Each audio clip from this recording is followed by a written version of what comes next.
Lagi ka bang bloated? Yung feeling na ang bigat ng tiyan mo, ang sikip ng mga damit mo. In today's video, how to avoid bloating. Let's go! What's good, YouTube? Welcome back sa channel, Jacob Alaba. Kung bago kayo dito, this channel is all about fitness, health, lifestyle, and self-development. So, a common question sa akin, Coach, paano ba maiwasan ang bloating? Pagkatapos kumain, bakit parang ang bigat ng tiyan ko? Ang tagal bumaba ng pagkain? So, kung na-experience mo to, we first have to understand kung ano ba ang bloating. Itong feeling na to, ito occurs kapag puno yung belly mo. Parang full and tight siya, usually after eating. Most of the time, it's due to the excessive gas in your digestive system. Hindi naman siya always bad or ganun ka-serious. Pero it can be very uncomfortable. Lalo na yung bundat ka pagkatapos mo kumain, napakasama sa feeling na. Gusto ko rin malaman nyo guys na do not mistake bloating from actual body fat. Kasi ibang tao mataas talaga body fat eh. Or in other words, may kabigatan. Baka lang nami-mistake ng ibang tao na bloated sila. Pero in reality, mataas na talaga yung body fat nila and kailangan nilang mag-cut down.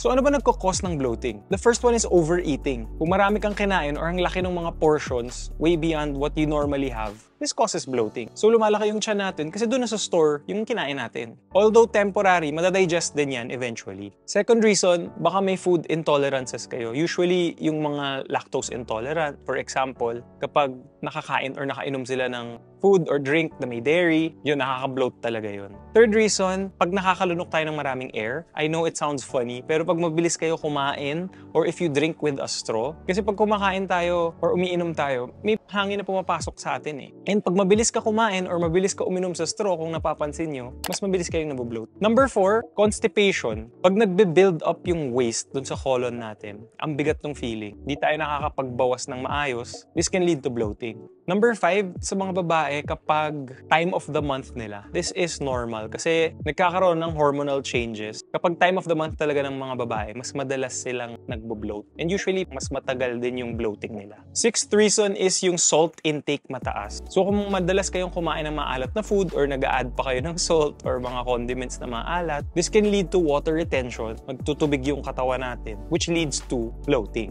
Seventh reason is mahilig ka sa carbonated drinks. Kasi pag carbonated yung drink, gassy siya eh. Mas magiging gassy yung loob ng tiyan mo. Similar din sa beer. Pag nakakainom ng beer, nagbo-bloat temporarily. So yung mga bubbly drinks, yan, usually nakakos ng bloat yan. So now na alam natin yung nagkakos ng bloating, ano ba ang mga quick relief methods na pwede natin gawin? Top of my head, the first thing na pwede mong gawin is to drink more water throughout the day. Baka maisip mo mag-bloat ka lalo. If you do drink excessive amount in one sitting, mag-bloat ka talaga. If you drink a lot of water throughout the day, this can actually help flush out your excess sodium. And it also aids in digestion. So guys, damihan nyo yung tubig nyo and spread it out throughout the day. Hindi yung isang sitting, lalaklak ka ng madaming tubig. Second thing na pwede nyo gawin for quick relief is to take a walk or to move.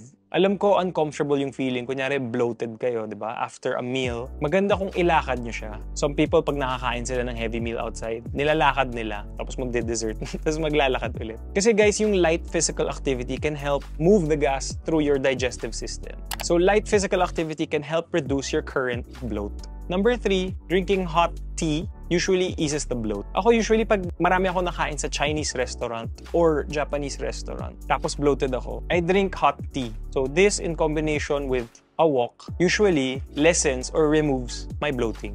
So now na alam natin ang mga quick relief methods, ano ba ang mga long-term preventive measures na pwede natin gawin? The first one, eat slower. Mindful eating. Sinabi ko to sa isang video ko, take your time when eating. Huwag ka masyadong magmamadali. Kasi the faster you eat, the more may air na papasok sa tiyan nyo. Similar with drinking from a straw, pag mabilis kayo uminom, mabilis din pumapasok yung hangin sa tiyan nyo. Second preventive measure, huwag na kayo mag-overeat.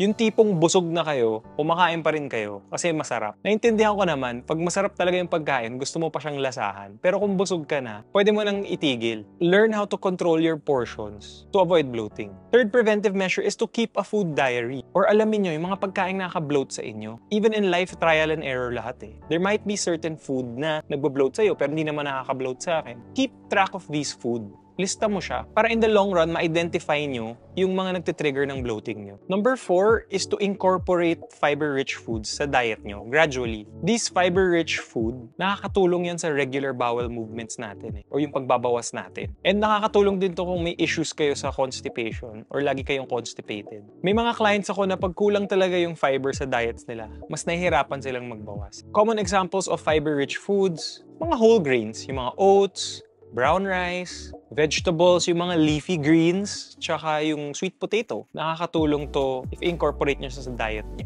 Certain fruits as well. Number 5 is try probiotics. So, hindi to sponsored, pero ako pag nag-Yakult ako, nakakatulong siya. Nakakatulong to maintain your healthy gut bacteria. Number 6, yung late night snacking or kumakain ka pa late at night kahit di ka naman ganun kagutom. Tapos hihiga mo lang. Hindi pa fully na-digest yung pagkain mo, nakahiga ka na. At the same time, hindi ka naman ganun kagutom, kumakain ka na ulit. And number 7 is to minimize your sodium intake.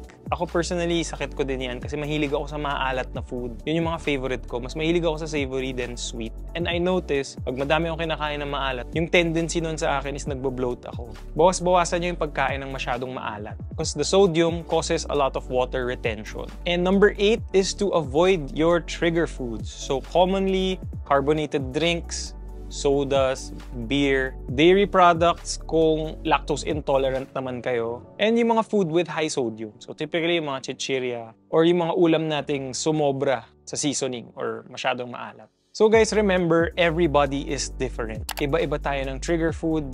Certain people will bloat with certain food. So hindi porket gumana sa certain person, gagana sa inyo. Also, if masyadong severe or persistent yung pag-bloat nyo, you might have to consult with a medical professional. So, consult a doctor, lalo na kung nafe-feel nyo may mali na talaga or masakit and nakaka-affect na to ng daily life nyo. That's when you should consult a medical professional. Kayo guys, ano yung mga secrets for you to remove or to lessen your bloating? Let me know down in the comments below kung nagustuhan nyo itong video na to. Like, share, subscribe, and I'll see you guys in the next one.